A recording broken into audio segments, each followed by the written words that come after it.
선거철이 된 것 같습니다. 선거철이 된 것 같은 것이 주위에 보게 되면 참 이제 거기에 관한 얘기들을 하시는 분들이 많더라고요. 그런데 어쩌면 그렇게 다 자기 입장에서 이야기를 하는지 뭐 전혀 이렇게 서로 대화를 하는 게 아니라 그냥 자기 주장만 있는 그런 모습들을 보게 됩니다.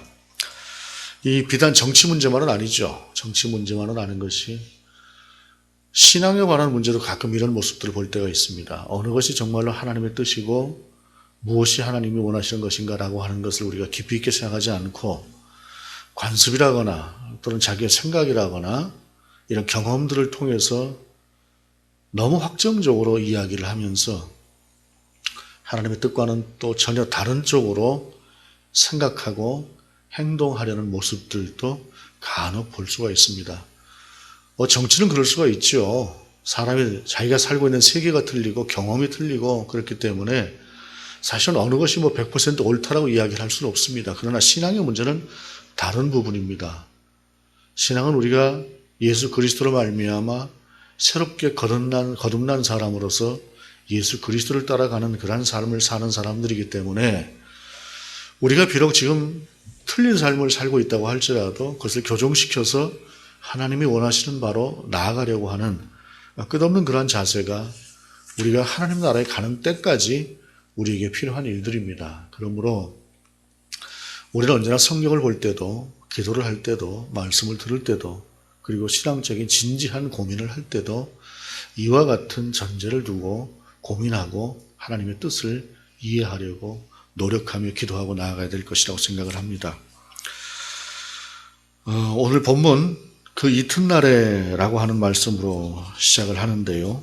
그 이튿날에라고 하는 것은 그 전에 무슨 일이 있었다는 이야기죠. 그 전에 무슨 일이 있었을까요?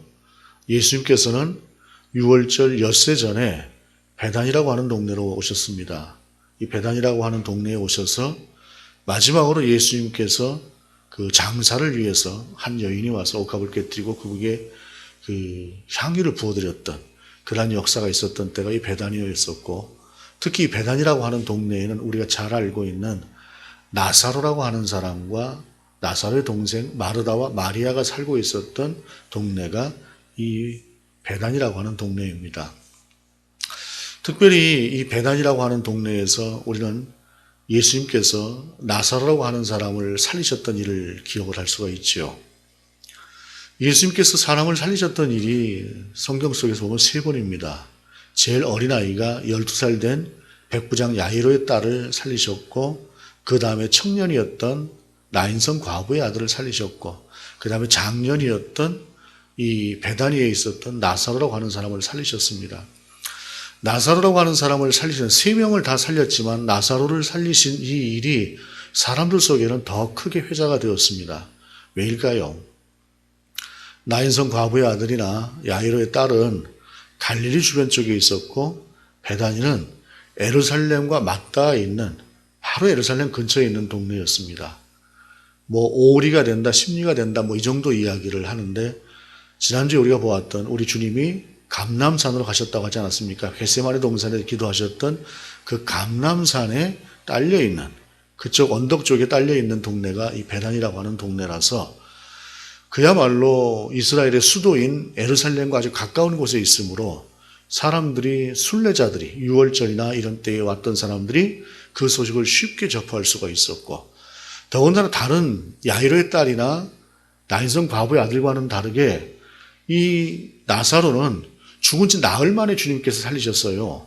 시신에서 냄새가 나는 때에 우리 주님께서 나사로야 나오너라 해서 그 죽은 나사로를 살리셨기 때문에 이 일이 사람들 속에서 보다 더 크게 알려져 있습니다.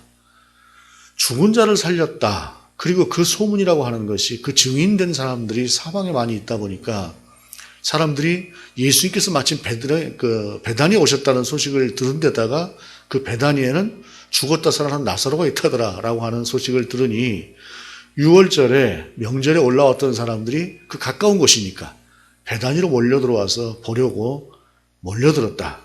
이렇게 성경이 앞쪽에 기록을 하고 있어요. 그런데 그 상황을 보았던 대제사장들이 뭐라고 이야기를 하냐면 이제는 예수만 죽여서는 안 되겠다. 나사로도 함께 죽여야 되겠다. 이렇게 대제사장들이 결심을 해요. 그 결심을 하는 장면을 성경은 그렇게 분명하게 기록을 하고 있습니다. 그 일이 있고 나서 그 이튿날에 우리 주님께서 오셨다라고 하는 것이에요. 12절에 보게 되면 그 이튿날에는 명절에 온 큰 무리가 예수께서 예루살렘으로 오신다는 것을 듣고라고 전하고 있습니다. 즉 예수님께서 이제 예루살렘으로 오신다고 하니까 베다니에 대한 소식도 들었고 나사렛에 대한 소식도 들었던 사람들이 예수님이 누구신가 하고 이제 정말 그분이 죽은 자를 살리신 분이 메시아가 아니겠는가 하면서 이제 온 무리가 몰려들었다라고 기록을 하는 것이에요.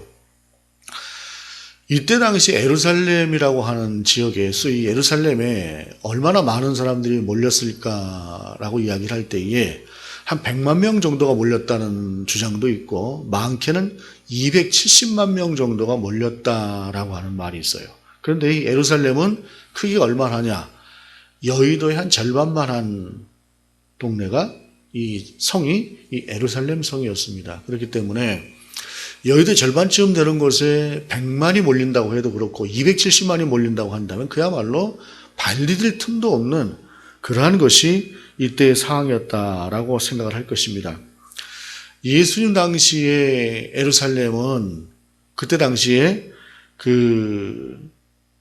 지금 여의도 광장이라고 하는 여의도 광장 참 지금 여의도 광장에는 여의도 그 공원이죠. 그 여의도 공원에 한 6, 7배 되는 공간 속에서 집들도 있을 것이고 하다 보니까 그 사람들이 어디에 다 몰렸을까 싶을 정도지만 어찌됐든 제의적인 어떤 행위, 유월절 제사를 위해서는 예루살렘 내에서 제사를 드리고 유월절 양을 먹고 하지만 숙식은 다 근처에 떨어져서 성 밖으로 나가서 하게 되는 이제 그러한 상황이 그때의 모습이었습니다. 그런데 자 생각을 해보시기 바랍니다.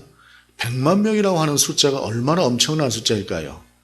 그 사람들이 예수님을 왕으로 메시아로 여기고 몰려들었습니다.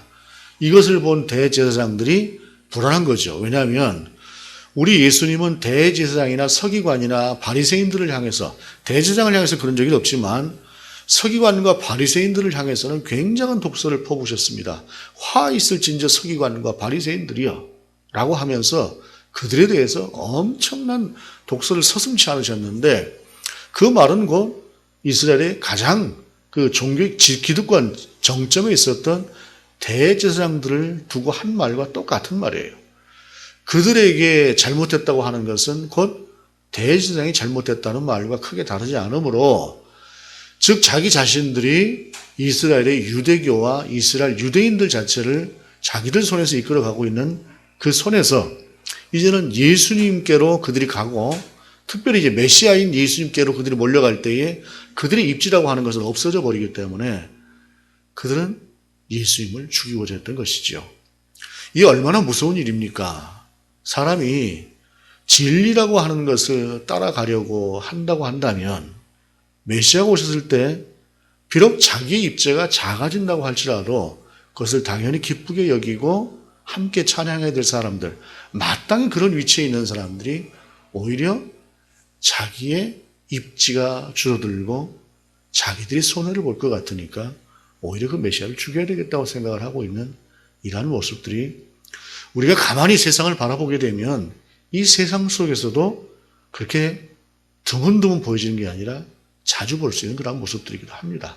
참 악한 사람들은 어찌 그렇게 악하고 뻔뻔하고 독한지 모르겠다라고 하는 생각을 하게 되는데 어찌됐든 그들은 그렇게 예수님을 죽이려고 하는데 100만이라고 하는 숫자가 많게는 270만이라고 하는 숫자가 몰려들다 보니까 명제를 하지 말자라고 이야기를 하기도 했었던 것이에요.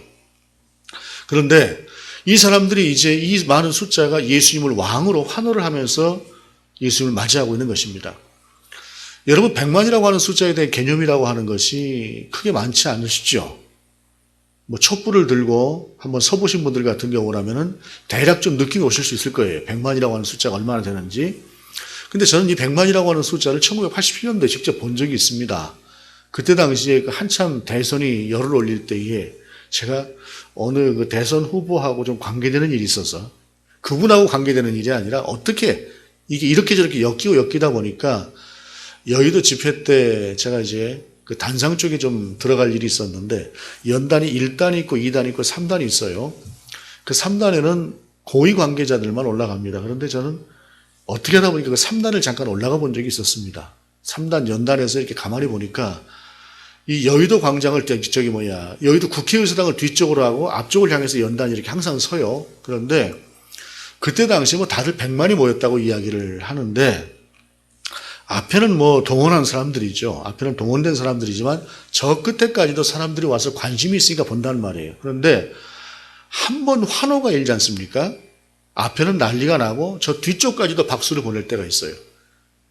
100만의 숫자가 환호를 하면 이 사람들이 왜 정치를 끊지 못하고 대통령병, 뭐 다 그분들 상당수가 대통령을 나중에 하긴 하셨습니다만은 어찌됐든 그것을 못 끊는지 그때 제가 처음으로 확실하게 느꼈습니다. 100만의 숫자가 자기를 보고 그렇게 환호를 하는데 누가 그것을 놓으려고 하겠어요? 세상이 곧 바뀔 것 같다는 말입니다. 그런데 이스라엘 전체 인구는 우리 인구의 10분의 1도 안 됐습니다. 그때 당시에. 지금 인구에. 그러니 그때 당시에 100만의 숫자가 환호를 한다고 한다면 오늘날 1000만이 넘는 숫자가 예수님을 보고 환호를 하는 거랑 똑같아요. 이미 왕인 것입니다. 대제사장이 예수님의 어떤 그 환호를 받는 예수님의 그 권위를 따르겠습니까? 아니면 헤롯 정도가 따르겠습니까? 아니면 빌라도가 따르겠습니까? 예수님은 이때 이미 왕이나 마찬가지 상태였어요. 그 엄청난 환호를 받으면서 예수님은 무리들 속으로 들어가셨습니다. 그때에 13절의 말씀입니다. 종려나무 가지를 가지고 맞으러 나가 외치되 호산나 찬송하리라도와 주의 이름으로 오시느니 곧 이스라엘의 왕이시여 하더라. 우리가 수백 년을 기다려왔던 메시아가 드디어 우리 가운데 오셨습니다. 죽은 자를 살리신 분이 5,000명을 오병 이어가지고 먹이신 분이 이제 마침내 우리의 왕이 되십니다. 이 사람들이 얼마나 감격스러웠을까요? 이제 우리도 좀 떵떵거리고 살아보자. 우리도 이제 세상 가운데 기존 펴고 살아보자. 이런 생각으로 그 주님을 그들은 맞이했던 것이다 라고 하는 사실이죠. 그들의 생각이 틀린 것은 아니죠. 틀린 것은 아닌데 맞는 것을 향해서 보러 가는 태도는 그들이 되어 있지 않았다라고 하는 것입니다. 그런데 종려나무 가지를 타고 들고 왕이시오 왕이시 하는데 여기서 하나의 반전이 일어납니다. 무엇입니까? 14절에 예수는 한 어린 나귀를 보고 타시니 라고 말씀하고 있습니다. 개선 장군이나 왕은 성을 들어설 때에 말을 타고 들어옵니다. 말을 타고 들어와야 위험이 섭니다. 여러분, 왕은, 권력자는 적당하게 내게 힘이 있다라고 하는 것을 사람들 가운데 한 번씩 보여줘야 통치가 제대로 됩니다. 예를 들어서 어디를 갔을 때 어떤 장소를 갔든 백화점이나 이런 데를 간다고 했을 때에도 좋은 차를 타고 가는 것하고 아주 낡은 차를 타고 가는 것하고 대접이 틀리지 않습니까? 좀 우스갯소리입니다만은 제가 언젠가 우리 노회에서 행사가 있어서 거기 이제 목사님과 참석을 하는데 제가 이제 그 행사에 참석을 하러 갔어요. 그런데 몇 년 전에 제가 타던 차가 대단하지 않습니까? 그 차를 타고 그 입구에 딱 도착을 했더니 안내를 하시는 장로님이 보고 난감해 하세요.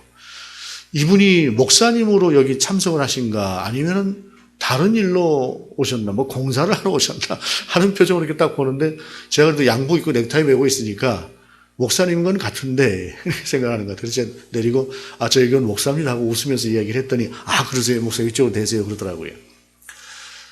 사람이 그 차를 뭘 타고 가느냐에 따라서도 틀려요. 그런데 우리 주님이 백마를 타고 아니면 큰 말을 타고 그렇게 위험 있게 들어가시는 것이 아니라 작은 나귀를 타고 그것도 새끼 나귀를 타고 그렇게 들어가셨다는 말이에요. 이 이야기는 뭐냐면 너희가 기대하는 왕하고 내가 세상의 왕으로 내가 가려는 길하고 다르다라고 하는 것을 우리 주님은 거기서 보여주신 것입니다. 그런데 15절에 보게 되면 이는 기록된 바 시온 따라 두려워하지 말라 보라 너의 왕이 나귀 새끼를 타고 오신다 함과 같더라. 우리가 조금 전에 교동문에서도 함께 교독을 했던 것처럼 스가랴 9장 9절에 있는 말씀이에요. 시온에 따라 크게 기뻐할지어다. 예루살렘에 따라 즐거이 부를지어다. 보라, 내 왕이 내게 임하시나니 그는 공의로우시며 구원을 베푸시며 겸손하여서 나귀를 타시나니 나귀의 작은 것 곧 나귀 새끼니라 라고 말씀을 하고 있어요.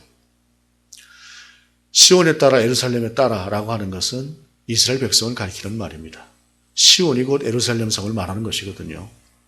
그들 가운데 너의 왕이 가는데 그는 공의롭다라고 하는 것이에요. 그리고 그 공의를 행하실 그 왕은 겸손하다는 것입니다. 사람이 겸손하다라고 하는 것은 굉장히 큰 장점입니다. 그런데 간혹 보게 되면 사람이 너무 겸손하면 좀 지나치게 만만하게 보는 경향도 있는 것 같습니다. 우리의 시대를 봐도. 그런데 우리 주님은 만만해 보일지라도 그 작은 나귀를 타고 들어가신 것이에요. 여기서 우리가 한 가지 생각해 볼 것이 사람이 자존감이 높은 사람일수록 보여지는 것에 그렇게 신경을 덜 씁니다. 그런데 자존감이 낮으면 자꾸 보여지는 것에 많이 신경을 씁니다. 우리 주님이야 당신이 창조하신 세계 아닙니까?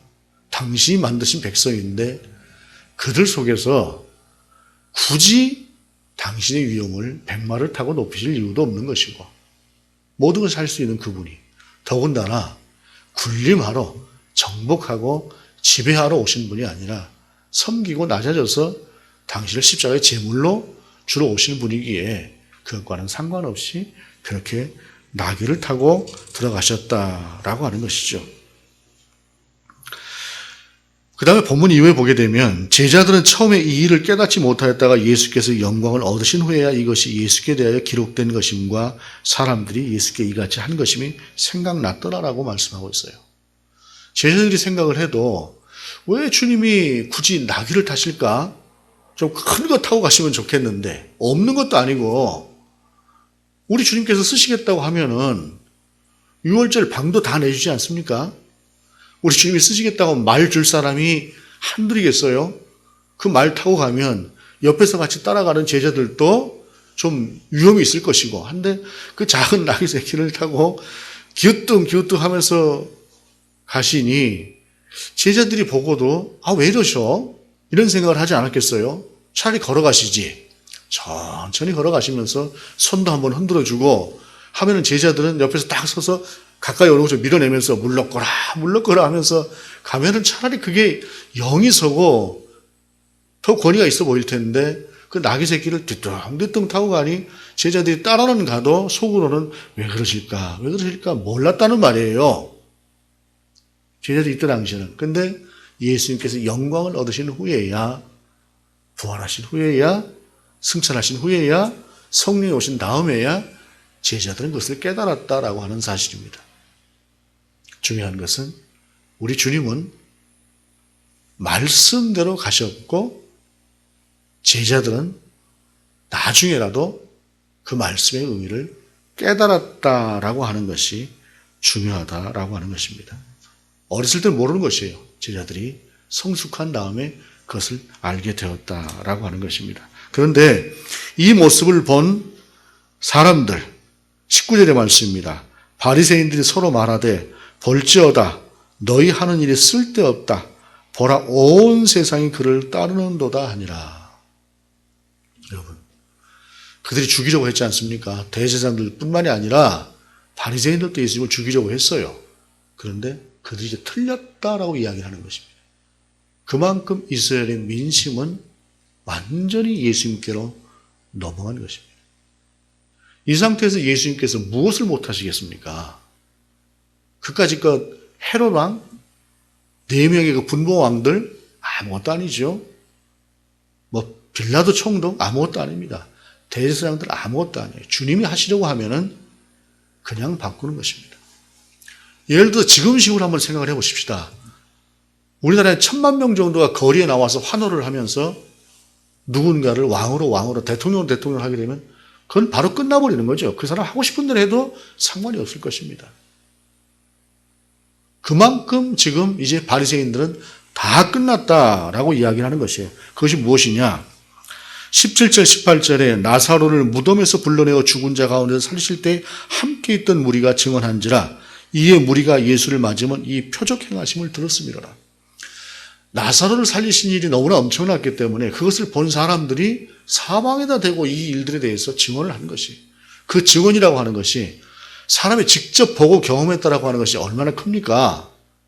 그 증언이 주위에 있는 사람들에게 영향력을 미쳤고 이분이 확실히 메시아다 라고 사람들은 따랐던 것이기 때문에 바리새인들은 이제는 다 틀렸다 라고 손을 놓아버렸다는 것입니다. 그런데 반전이 일어나죠. 나귀를 타고 들어가실 때 이미 반전을 생각하신 것처럼 대제사장과 서기관과 바리새인들이 이제는 도저히 자기들 손으로 예수님을 어떻게 할 수 없는 그 위치에 우리 주님은 서셨으나 그러나 스스로를 내려놓으시고 우리 주님은 십자가로 당신을 내어주셨다라고 하는 사실입니다. 누구도 예수님 가까이 올 수 없을 만큼, 해치러 올 수 없을 만큼 우리 주님은 단단한 입지를 가지고 계셨으나 그 단단한 입지 자체를 가볍게 내려놓으시고 당신이 오신 목적대로 그들 가운데, 다 틀렸다고 한 그들 가운데 그대로 내오셨다는 사실입니다. 그 온 무리가 100만일지 200만일지 모르는 그 온 무리가 이스라엘의 왕이시여 메시아여 하고 그 환호를 지르는 그 환호가 잠시 후에 증오로 변하지 않았습니까? 야유로 변하고 그것을 우리 주님은 다 아시는 상태에서 가셨다는 말입니다. 여러분 생각해 보십시다. 내가 무엇인가 좀 할 수 있는 때에 옆에서 나를 보고 좋은 칭찬을 다 하는 사람이에요. 그런데 그 사람이 내일쯤 되고 나면 바로 배신을 해서 나에게 해가 되는 일을 할 것이라고 하는 것을 내가 뻔히 알고 있다고 한다면 그 사람을 보는 내가 어떤 기분이겠습니까? 그래도 우리 주님은 개의치 않고 그들을 다 구원하시기 위해서 나귀 새끼를 타고 그곳으로 가셨다는 말입니다. 오늘의 이 환호가 며칠이 지나지 않아서 증오와 야유로 변할 것을 우리 주님은 뻔히 아셨으나 그렇게 주님은 예루살렘 성을 지나서 십자가로 향해서 나아가셨다는 말씀입니다.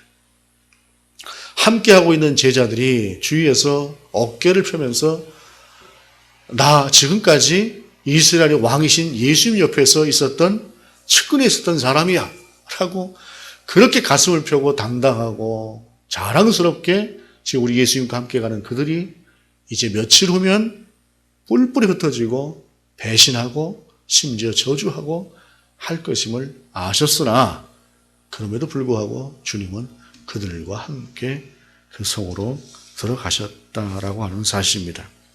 오늘의 환호가 내일의 증오가 된다라고 하는 것, 오늘의 충성이 내일의 배신이 된다라고 하는 것, 그리고 똑똑한 녀석은 이제 며칠 후면 지가 스스로 당신을 팔 것이라고 하는 그 모든 것을 알고 계시는 주님이었지만 그 환호 속에서 잠시 후면 바뀔 그 증오를 생각하시면서 그러나 그것을 넘어서 묵묵히 당신이 이 땅과 열방을 위해서 행하실 일을 위해서 우리 주님은 이 사이로 들어가셨다는 말씀입니다. 모든 것을 알고 있는 우리 주님이 그 길을 가실 때에 그 환호가 제대로 된 환호였을까요? 아프셨을 것입니다. 이 환호가 아니라고 하는 것을 아는 분으로 그분은 아프셨을 것이에요. 그러나 우리를 위해서, 우리를 구원하시기 위해서 주님은 그 길을 기꺼이 나아가시고 그리고 십자가에 당신을 내어주셨다고 하는 사실입니다. 그냥 인간적인 생각이라고 한다면 그 힘으로 무엇이든지 하실 수 있는 그 가장 정점의 순간에 주님은 당신을 가장 힘없는 사람처럼 내어주셨다고 하는 사실입니다. 이것이 한 방에 무너지는 것 같고 모든 것이 끝난 것 같고 절망인 것 같고 이제 이 땅에 소망이 전혀 없는 것 같은 그런 상태로 내어주신 것 같았으나 이 과정을 거쳐서 우리 주님은 우리를 부활로 이끌어내셨다고 하는 사실을 기억하시면서 이제 한 주간 우리 가운데 주어질 고난의 주간, 고난 주간에 우리 주님은 그렇게 그 길을 가셨다라고 하는 것을 기억하시면서 그 주님을 우리 속에 품고, 주님, 당신이 우리를 그 은혜로 지금 이곳에 세워주셨습니다 라고 하는 그 감사와 함께 그 주님의 손을 잡고 그 주님을 묵상하며 지낼 수 있는 한 주간이 될 수 있기를 원합니다. 주님이 그것을 위해서 이 땅에 오셨고 지금 그것을 위해서 그 환호 속에 십자가로 향해서 예루살렘으로 들어가시는 주님이십니다. 환호도 증오도 넘어서 우리 주님은 결국 우리를 그렇게 구원해 내신 분이십니다. 그 주님 앞에 한 주간을 동안 살아내는 저와 여러분이 될 수 있기를 원합니다. 기도하시겠습니다. 주님, 우리가 정말로 연약하고 부족하고 악하고 추한 모습임에도 불구하고 그 모든 것을 넘어서서 우리를 구원하신 주님 앞에 다시 한번 설 수 있는 우리가 될 수 있도록 인도하여 주옵소서. 세상에 분주한 것들이 많고 고민된 일도 많고 걱정도 많고 실제로 닥쳐있는 여러 가지 어려움들도 없지 않으나, 그러나 그 속에서 우리가 또한 우리를 향해서 그 길을 가신 그 주님의 뒤를 따라가는 한 주간이 될 수 있도록 인도하여 주옵소서. 주 예수 그리스도 이름으로 기도드립니다. 아멘.